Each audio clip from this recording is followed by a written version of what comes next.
there's a microphone right there to catch the last gurgles, and Technicolor to photograph the red swollen tongue. Hey, Vern. Future events such as these Angling? will affect you in the future. Damn you, Rabbit! You smell like fucking piss! You're watching The Projectors. Hell yeah! A film fan program discussing a variety of movies from history and around the world. What do you think of this boner I got? Featuring your hosts, Bob Sham. When you're Scandinavian, flopping out your mommy milkers is nothing. And Angela. If they were just gun perverts, this would be fine. Party! Thank you for selecting The Projectors. I want French pancakes like at IHOP. And now a preview of our film discussion. You have no idea, do you? Or did you choose not to know? Your husband stole $2 million from me. This is about my life. This is about my life. And because it's about my life, it now becomes about yours.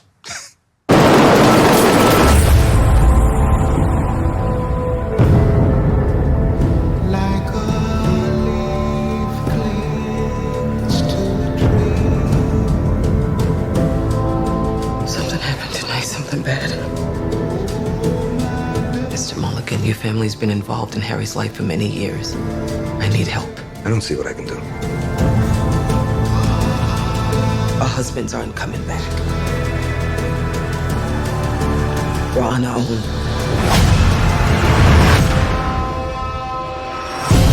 My husband left me the plans for his next job. All I need is a crew to pull it off. Why should we trust you anyway? Because I'm the only one standing between you and a bullet in your head. That's what I've learned from men like your late husband and my father, is that you reap what you sow. Let's hope so. This is for guns. Guns? From where? Figure it out. If this whole thing goes wrong, I want my kids to know that I didn't just sit there and take it. I did something.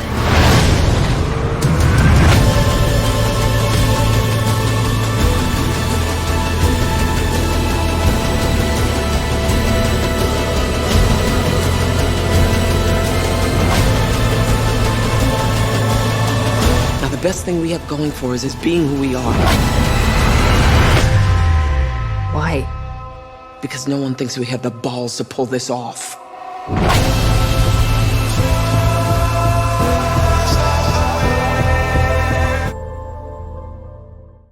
Hello, folks. Body and Soul all month long. That means black directors, black leads. And we have had a very entertaining neo-noir week. We will be later in the year, and that's the hopes, anyway, that we make it. I don't really mean that in any specific way. You're just talking about the uncertainty of life. Yeah. And I'm very depressed and burnt out. We'll see if I can make it.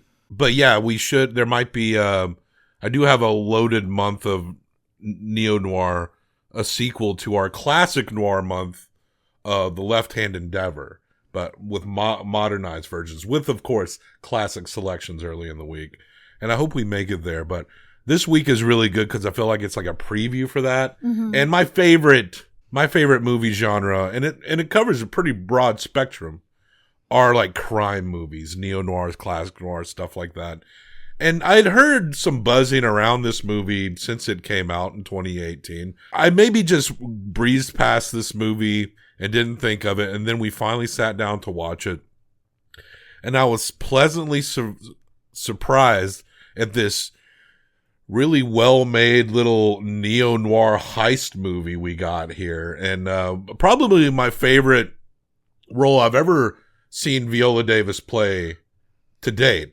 I haven't seen Far From anything she's done, but she kind of has, a lot of actors are like this. There's a lot of male actors that embody this, that just like Tom Cruise doesn't have like a lot of range himself, but there's just the way he is when he's put in his specific roles to carry that. And I think Viola Davis is kind of like that too. She just kind of has this kind of regal kind of look to her where she can look either very serious or when she's got tears going down her face with the same expression, very powerful.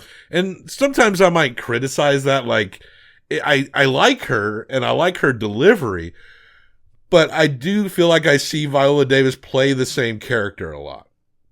But in this movie, she does embody what I'm saying, but there also are emotional cracks along the way. And as the story unravels and you understand how hard it would be for her to maintain that composure, and when we see a couple of scenes where she doesn't maintain the composure, it's actually really nice to see her act like that. I loved her in this. I want to watch, and maybe it's out there and you could tell me if it's out there or not, but I want to see a Viola Davis movie where she's very gregarious and talkative and outgoing. I want her cast in something where she's just like very bubbly, you know? Yeah. But we're talking about the movie, and there's a lot to cover here, and because it's quite a web of a movie, but it all, I think, executes so nicely, juggling all this stuff. The film Widows from 2018 by Steve McQueen. No, not Bullet. Not that guy. The director from England. England. Steve McQueen. So this movie is UK-US co-production. Written by Gillian Flynn, Steve McQueen, based on a story by Lydia LaPlante. We have quite an ensemble here. Starring Viola Davis, Michelle Rodriguez, Elizabeth Debicki, Cynthia Erivo, who's a big-time star now, Colin Farrell. This is the first thing I saw Cynthia Erivo in besides Wicked. Daniel Kaluuya, who's very scary in this movie, Brian Tyree Henry, Liam Neeson, and many more, including a cameo by John Bernthal, who we only see him in this one scene, and then he dies off camera, like he's in a heist van and gets blown up. But is that the Punisher guy? Yeah, he's the guy that plays the that's Punisher. What I was going to mention, the Punisher. Yeah, we open up on some hot action, right? Yeah, we open up on a fucking robbery, and it's going back and forth between these men in correlation with their wives. It seems like you got Liam Neeson, who's got a very presents a very loving relationship with his wife. He looks like he was trying to eat Viola Davis's lips off of her face. Yeah, when they were kissing, it was kind of a little. Kissing is not that sexy to watch. Sometimes it can be, but like I like it when it's juicy and sloppy. It sometimes just feels like one person's trying to like swallow the other person. So Liam Neeson is married to Veronica Rawlings, who's played by Viola Davis, and their relationship is presented as very together, very loving, right? Yes. And as it goes on, we start to pick up that they have lost a child and stuff, and they've been through some tragedies. Michelle Rodriguez, she runs this store, and her man is like a gambling addict, and he's always asking to borrow money. He's all messed up. He's a bit of a loser. And they have a couple of young kids, like elementary school age kids. And we have Elizabeth Debicki, who is like who's about 8 feet tall. Yeah, I love how just unapologetically tall her character is. Like her character, I'm not even kidding, she clears 6 feet easy, which is impressive for any woman when you're seeing that. And she's also just very skinny and like long-legged. And the only other thing that we've seen her in is she's the golden lady from the Guardians of the Galaxy movies. Oh, but she's all got that shit on, right? But she plays that character. But yeah, so her husband is John Bernthal. And all these husbands are in on some crew together. And there's another man that we don't meet who's connected to another woman. Well, we do see him for a second. John Bernthal beats her, by the way. Yeah, she got a black eye. And he's like, that's the only Bernthal scene we got, too. The fourth man is the driver. And we see him as well because his wife is in the kitchen. And he comes in to say goodbye to her and she's holding a baby. Right. And they have a baby. So you meet all four of these men with their wives as they're going to this heist. But the job goes tits up. The police find them and they blast it, and the fucking van explodes, and all the money that was there allegedly, like $200,000, gets burnt up. I think it's more than that, isn't it? It's $2 million. Oh, of course it's $2 million. It's $2 million because... Is it 200 million? Because they took it from this politician by the name of Manning, who's a corrupt politician. This all takes place in Chicago, and he's essentially a gangster who's trying to run for alderman of this ward in Chicago, and he's up against Jack Mulligan, who's descendant of the Mulligan family of politicians, and he hates the political game, but he'll play it anyway. So they're up against each other, but they found out somehow that where Manning, played by Brian Tyree Henry, is keeping all this money, and that's who they end up robbing. And we learn that when Manning himself shows up at Veronica's apartment and threatens her and threatens to kill her dog, like a Yorkshire. I told you, I don't know anything. No, and even if that's true, you have a nice penthouse here. You got a lot of nice furniture. You got cars, you got a closet full of clothes, none of which burnt up in the van, by the way. I'll give you 1 month to liquidate. I'll call the police. Mr. Lawrence, do you know what the police did the night that Harry died? Do you? They laughed. They laughed over his melted, burnt body, and they scraped whatever they could into a bag, and they went to a bar to celebrate. And this was basically all of his money to run his campaign so that he could hopefully win. I loved it when Colin Farrell leaned into the Chicago accent, too, but he didn't hold it enough. He should have held it a little more. No, it seemed to be that he was trying to have it more when he was talking to certain people and disappeared in other moments. Which makes sense if you're a politician, yeah. Yes, but if you're not, like, pointed enough about it, it just seems like you're inconsistent. But yeah, I like Colin. I like him always. So Veronica, she's under threat. She has a month to pay back $2 million. Mm-hmm. And she finds a journal written by her late husband that has plots. He wrote down everything, including a plot of where to hit another heist down the road. There's a very sweet man who was his driver in regular everyday life named Bash, who doesn't have a very good memory, but he wants to take care of Victoria. We find out she doesn't really own anything, like nothing was ever in her name. But he says, if anything ever happened to him, I'm supposed to give you this key. And the key is what led her to that. So she knew her husband left her this book on purpose. We lost Bash too soon. At least it felt like. I mean, there's so much characters going on. I mean, the Mannings catch up with Bash because they get word that there's a journal going around because she initially tries to hawk it to this dude who's disabled who runs this bowling alley bar. And when he gets tortured by Daniel Kaluuya's character, which is a brutal, intense scene. Let me tell you what's terrifying. When you get like scenes where people are stabbing someone and it's not like flash or cutaway stuff, you're just watching someone stick a knife in someone. That's fucked up. That is scary as shit. I see you paralyzed from the waist down to the chest up. You feel this? What the fuck? Oh, you feel that? Ooh, fucking shit! Oh, man. Oh, this is like that old game, Operation. You know that old game? No way to break basket.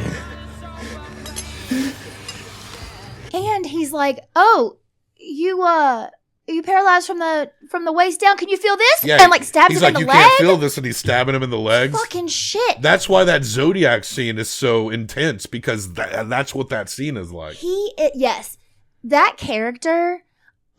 He's the guy from. He's from Get Out. Get Out. Okay, I thought he was in Nope, but maybe not. Is he also in that one? I can't. I just maybe got my actors confused. Yes, he is. He's in Nope as well. So, but he is like fucking brutal. He also at one point is like getting onto these kids who did not protect the money. They got pulled up, tied up, whatever. And he's like, "Show me what you were doing." He makes them rap because they were like in the back rapping, and they start like doing it. They were in like a storage facility, like locked in a thing. My brother, that's the shit. Pick a couple for 30 spot with the telescope. That's the humble. Buckle up.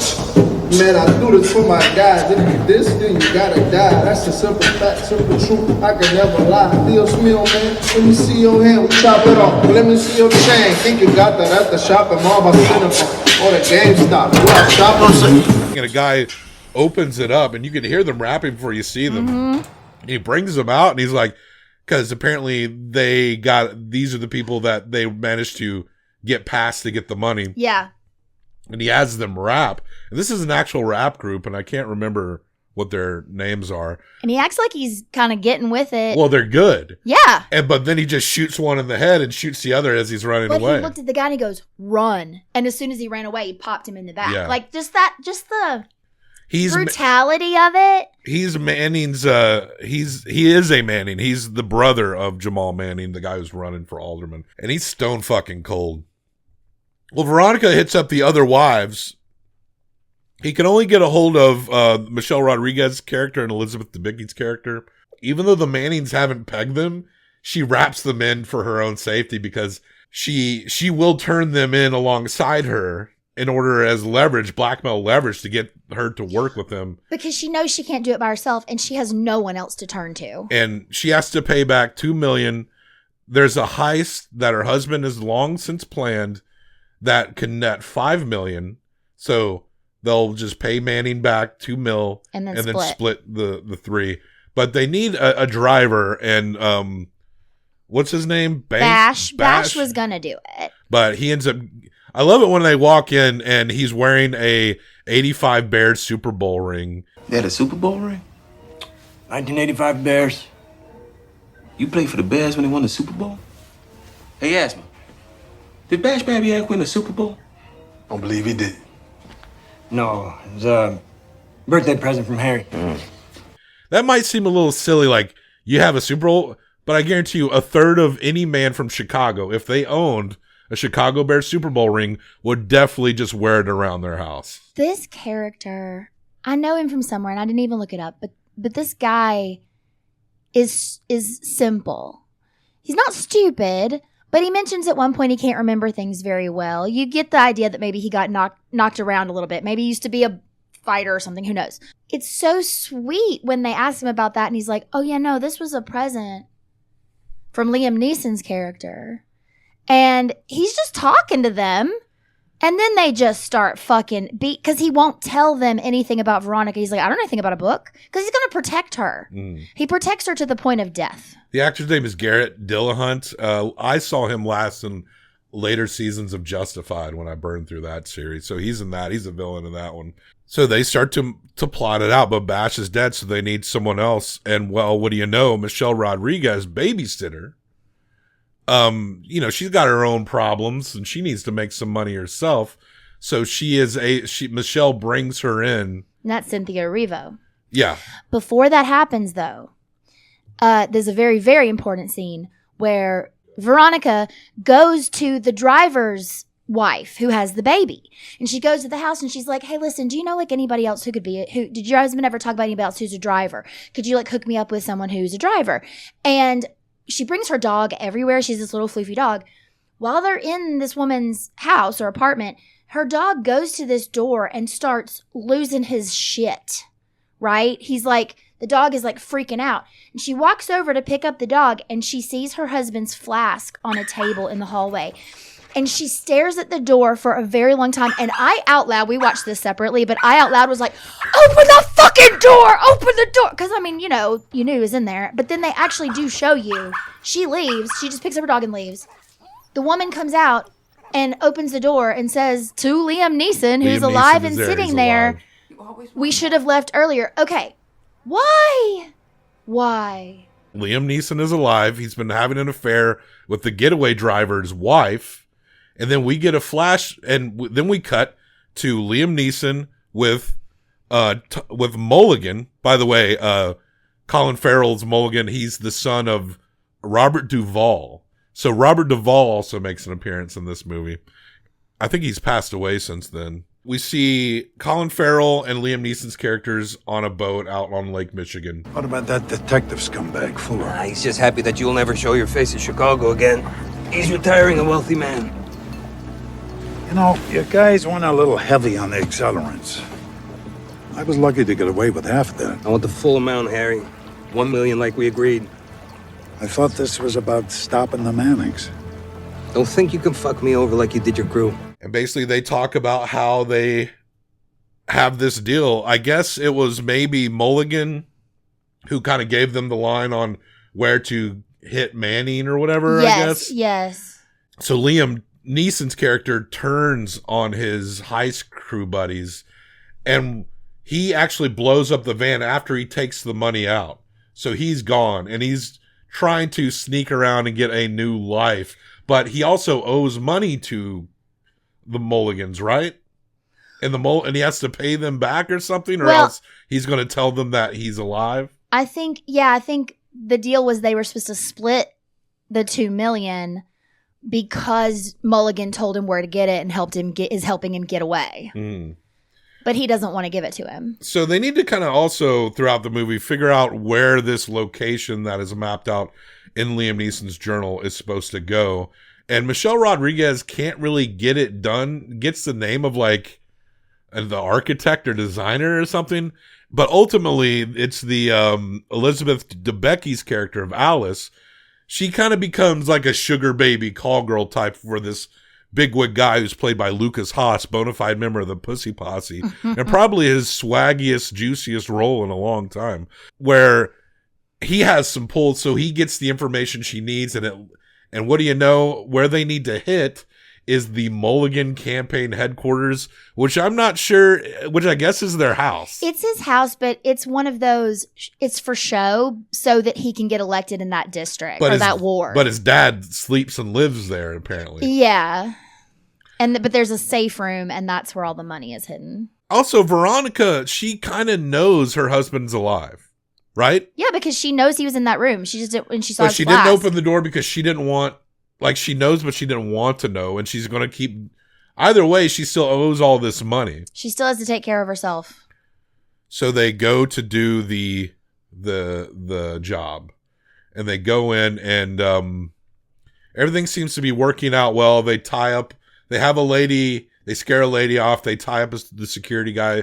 They've scouted all of this, and then Robert Duvall comes out pointing a gun, and I believe it is Michelle Rodriguez ends up killing him, but not before he fires a shot, and it hits Alice. Yeah, and you know, there was a hint. And if Viola Davis was paying attention, she might have considered, is the dad here? Because that woman is his nurse. She met her at the campaign headquarters when she went in to talk to Mulligan as like I'm scouting it out, but I'm coming here, you know, pretending to say you said you'd help me with whatever. And that woman is his nurse. So that woman's going to be with him. So there is kind of a clue that he could be there. But I guess you just assume the old man's going to stay asleep. Yeah, well, he ends up getting shot, and you can tell it affects Michelle Rodriguez. Oh, yeah. It's actually really impressive, the emotional weight each role does carry, because there's a lot of spinning plates in this movie, and Steve McQueen really does handle it all quite well. And even the like little quieter political moments where Mulligan, Colin Farrell's character, goes and he's trying to talk to the people in this ward about extending a line into an area, and they get in the car and he just starts talking about like how, you know, the mask comes off and he just starts talking shit about the area. And there's a shot here where it's like the camera is mounted on the front hood of the car, and the car is rolling. And you just see the neighborhood. You see like the corner of the car, and you just see the neighborhood. And the camera at one point pans across the windshield and you just hear Mulligan talking with his assistant in the car. And the camera pans to the other side, and you see the other brownstones and what look like they might be project housing or apartment complexes in this ward that he's running for alderman. And it's just like slick little environmental shots here that are also like just plain in the sense that you hear them and you only see like the windshield, right? It's just, there's just nice little experimental touches that I really liked with this movie. And when they get into like the nuanced local politics, I'm a kind of a sucker for that shit, especially the Chicago stuff. But also everything just kind of works out into as it would on a political level. As we get into the climax post this robbery, all that shit goes wrong, but things happen as they should, whereas Mulligan wins this race. Manning is still, you know, a bit of a gangster, but he probably has, I think they actually agree to some kind of an arrangement to work together for good or bad. Everybody's private lives seem like they're in complete chaos, but the political mechanisms, they just roll straight on. Once the girls do complete the mission, they get the money. Well, it's kind of harrowing them getting away. Cynthia Erivo has been held at gunpoint by Daniel Kaluuya's character, yeah. And they end up getting a different car, not for sure from where, but they basically like hit him so that he runs into a median or something and dies. Yeah. And so then they get all the money and they take Alice to the hospital, and Michelle Rodriguez stays with her and, gives fake name, all that stuff. They get her better. Veronica goes back to goes back to the place with the money, and then Liam Neeson shows up. And I can explain better now. I love how he just walks into the frame too. He just walks in and you're just going, fucking of course. Fucking of course he is. So this is where they have the conversation, and she tries to say to him, like, can you just tell me why? But she posits a couple things to him. And this is why there's so much great things going on that it's really dumb that that's even a plot point. Like, he could have done all this without having cheated, but they wanted to bring it back around to their son died because he was a black youth in a car shot by police. And she feels that Liam Neeson always blamed her because if their son's skin was not black, he would not have died that day. And so she does point out to him, like, what's this little girl got? What, she can have a white baby for you? But I mean, and I get that, but that's like the only reason that character was in this whole movie was so that she could say that line. That is the purpose of that one character in this movie, to represent, well, their marriage essentially failed because they lost a child and he runs off into the arms of another woman. But at this point, he is so desperate and he's going to take this money from her, from his actual wife, and he's about to pull a gun, and she I think he shoves her down or something, right? She's on the ground, and she pulls up a pistol and kills him right then. And then it just kind of cuts away, and then it cuts to her.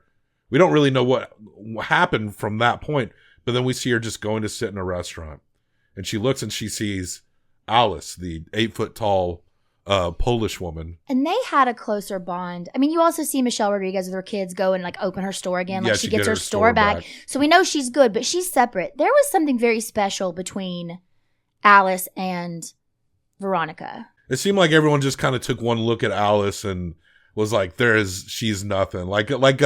They kind of treat her like a dumb blonde when she first shows up. But she was the one that Veronica could actually lean on. She's the one that Veronica went to. Well, everyone could lean on her because Bash she's died. so much taller than everyone else. Well, and so the movie ends where they see each other, but Alice is going to play it like, we had something that went down and now we've moved on. So Alice goes to leave and Veronica stops and a big smile on her face, and she's like, Alice. Alice?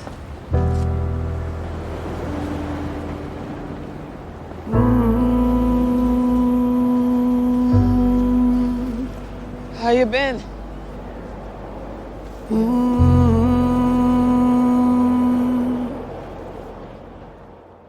So the movie ends on this interesting hope of them actually maybe becoming friends. The two of them. Having a connection. And the fact that it ends on, we've watched Viola Davis's character just go through the emotional ringer throughout this movie, while at the same time trying to be the boss of a heist.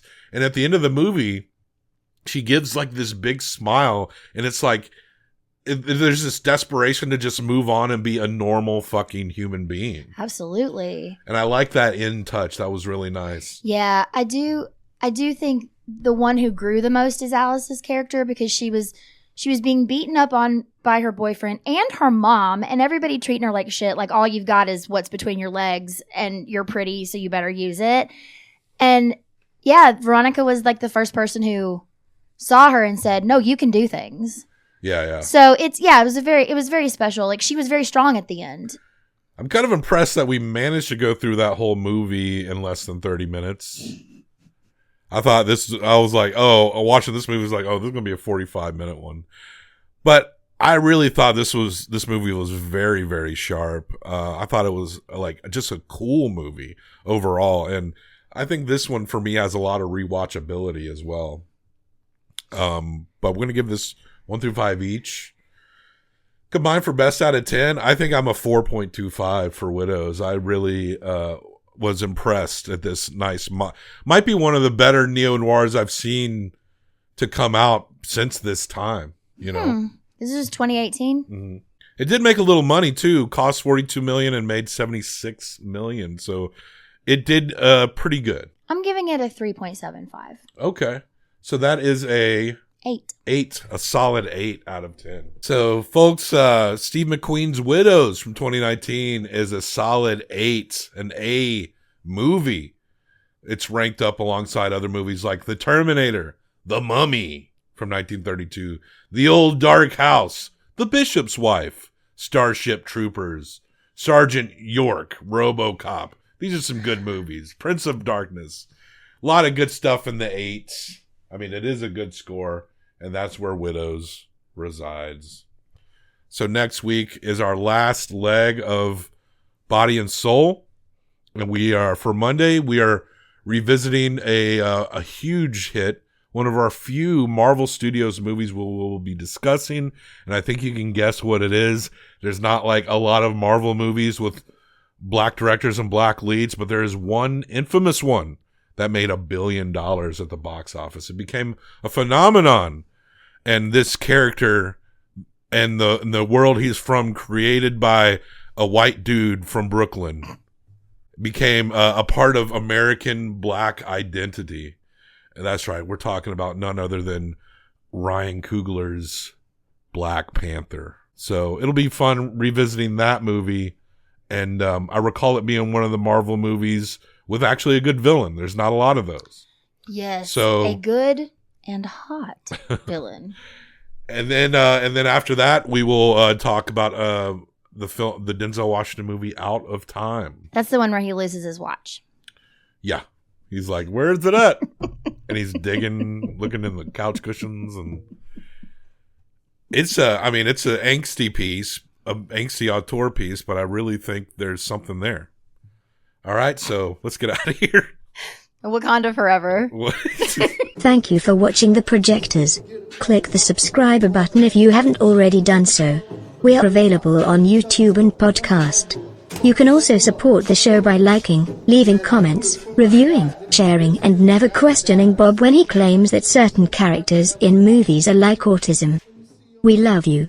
Goodbye. Get a couple bucks, get some rubber, that's the shit. Pick a couple up, a 30 bop with the telescope. Get your hubble up, buckle up. Man, I do it for my guys. If you diss, then you gotta die. That's a simple fact, simple truth. I could never lie. Dios mío, man, if we see your hand, we chop it off. Let me see your chain. Think you got that at the shopping mall by Cinema. But a GameStop that I shop a lot. I'm shipping phones from the same spot.